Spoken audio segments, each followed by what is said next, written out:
Bob Jones said, "My wife Viola and I were involved in a church in 1976.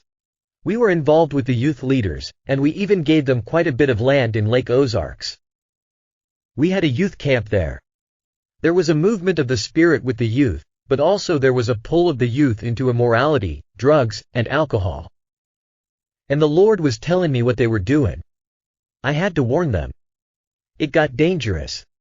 Still they wouldn't turn from it, so I went and warned a couple of the youth leaders twice. Viola and I, we dearly loved them.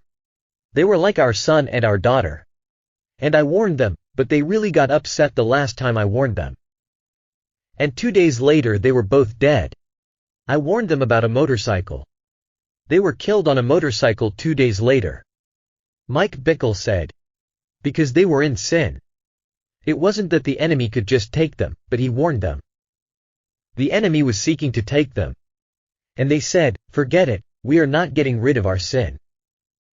Bob Jones said, "That motorcycle was part of their sin. So they were killed, and even in their funeral I brought another word, it kept coming. I'd heard the church brag just before that. 10 years we haven't had a death. Oh, don't get into pride or brag, man. You open the door to the devil every time. As they were burying them, the Lord told me, this isn't the last. And they will be young people, they won't be old. The next day we got a call from another young man in the Navy, and he went to Swope Park with a couple of black Muslims. He got drunk and tried to swim in the lagoon out there. He drowned. 2 or 3 days later a man runs off the road and was killed. These were young family men. They just died one after another. And the women of the church began to look at me and said, 'Don't let him look at your husband.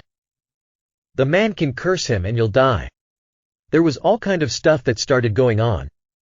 They got so depressed because young ones were dying. What bothered me the most was we had some blood kin in there too. You think that would scare the hell out of them, but it didn't. They started running to drugs and alcohol to forget it, and they went into immorality. And some of them have never come back to the Lord since then." Mike Bickle said, "So, 7 young people under 30 died in a 6-week period, and Bob had given himself fully to this group. He was so depressed, because this group rejected him, and then he called in about some sin in the leadership, some sexual sin, and they threw him out of the church. They said, 'We don't want you here again.' They cast him out, and within weeks the sexual sin by the leadership took place, and the people left their spouses of the church. So 7 young people under 30 die in 6 weeks. So they said, 'You cursed them. You are the one that cursed the leadership. Get out of here.' So, Bob, broken-hearted, and Viola drew back from the church as they were kicked out of it and said, 'Lord, is there anything we can do? How are we to view this?' They were sick at heart for months and months." Mike Bickle in another message in 1986 said, "Bob was involved in one church. And a bunch of the youth group was getting into sin, and he spoke to them and warned them by the spirit of prophecy that if they don't quit sinning, different ones of you will die. And he told different ones by name. And 7 of the youth died in 6 weeks. And so they threw Bob Jones out." A pastor recalled, "During the time of my pastorate at Berean Baptist Church, a man by the name of Bob Jones came to our services. Without contacting or consulting the pastor, he proceeded to insert himself as a prophet in every service.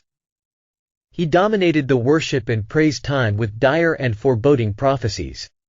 The people and pastor grew weary of this continuous foretelling of earthquakes and tragedies coming, until I, as pastor and shepherd of the sheep, asked Bob Jones to come with me and another pastor to my study to counsel him. I requested Bob that for at least a month he sit quietly and be still. Bob refused counsel, refused to be under the subjection of the shepherd, and took off for other churches where he would be free to make his predictions. He was not, and I emphasize not, asked to leave our church. Besides that, he was never a member. Furthermore, it has come to my attention that he prophesied that 7 young men would die and that the pastor and church would not listen to him. That is a lie. Those predictions were never made. My wife, who never missed a service, and has a better memory than me, verifies this fact. I would add this comment on the supposed fact that 2 young people on a motorcycle dying was proof of his prediction. Will and Judy Pliska were accidentally killed by a Christian man who grievously attended the funeral service. Fact: God does not choose one of his saints to kill his saints. The Pliskas were 2 of the most spiritual children I knew. Add to that the funeral was held in my church. I preached the funeral message and gave an invitation to accept Christ. Several young people took Jesus as their Savior that day. A church member recalled. At the maximum, 6 people of all ages died over a 2-year period from March 29, 1976, to January 12, 1978. Dennis Wagner, age 19, died March 29, 1976. He drowned at Swope Park. He was backslidden and had been out of the church for over a year. He was in the Navy. Will and Judy Pliska, ages 31 and perhaps 29. They died in the fall of 1976. They were dedicated Christians and youth leaders. They were not in sin. The police who visited their apartment following their deaths reported finding their Bibles open on the table from their quiet time that morning. Bob Jones did not bring a prophetic word at that funeral about additional people dying. Furthermore, Bob recounts that at the funeral God tells him that more are still to die, and then 2 or 3 days later, a young man drowns in a lagoon. This young man, Dennis Wagner, was the nephew of this church member. As stated previously, he died on March 29, many months before the funeral of Will and Judy, not after. Walt Simon, in his 40s, died December 16, 1976. This man was also a Christian in good standing. He was run off the road and killed. J.R. Smith was a young man who turned a forklift over and accidentally killed himself while at work at Armco Steel. He had attended church there for a short time previously, but had not been involved in any way during the months before his death. Grandma Wynne, age 89, died January 12, 1978. This was the only other recorded death in the church in a 2-year span. Only 3 of these people were under the age of 30.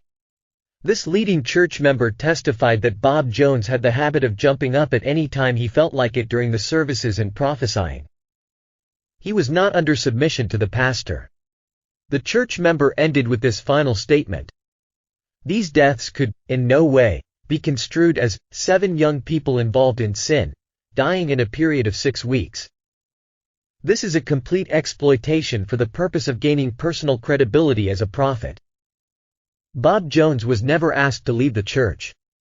Bob Jones did not publicly give warning to the church. The dramatic death story is often told to prove Bob Jones was a prophet. It is a complete fabrication of facts, totally repudiated by reliable sources who knew the truth.